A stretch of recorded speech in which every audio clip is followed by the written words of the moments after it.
Sveicināti! Šodien pastāstīšu par reglamenta sadaļu. Šajā sadaļā aprakstīts viss šķīrētiesas tiesvedības process.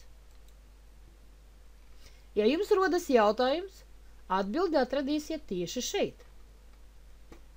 Pa kreisi no mums ir vairākas apakšsadaļas.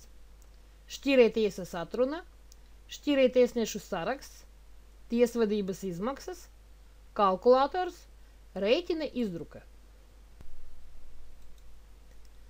Sadaļā šķīrētiesas atruna ir 3 atrunu veidi, kuras jūs varat ierakstīt savos līgumos un fakturu rēķinos, paaugstinot sava biznesa drošību.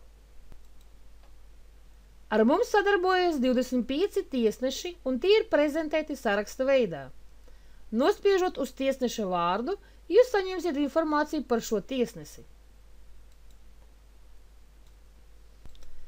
Šī sadaļa sniedz jums priekšstatu par tiesāšanas izmaksām atkarībā no prasības summas un tiesnešu skaita, kuri izskatīs lietu. Ja, piemēram, jūsu prasības summa sasniedz 5000 eiro, tad jāizmanto nepieciešama informācija, kura ir norādīta tabulas 1. rindiņā. Vēl vieglāk izmantot mūsu kalkulātoru šim nolūkam.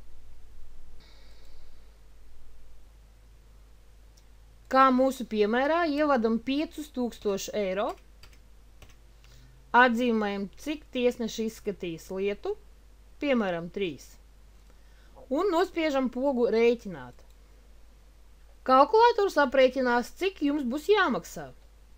Tiesvedības izmaksas, šķīrētiesnešu honorāru, kopā tiesāšanas izdevumu summu, summu bez PVN, atsevišķi PVN, un kopējo summu ar PVN.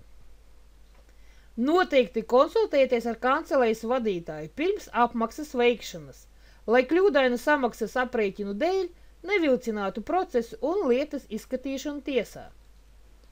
Un pēdējā sadaļa – rēķina izdruka. Tas ir ērts instruments, kas maksātājiem ļauj ātri sastādīt rēķinu. Vienkārši ievadiet nepieciešamus datus un nospiežiet OK.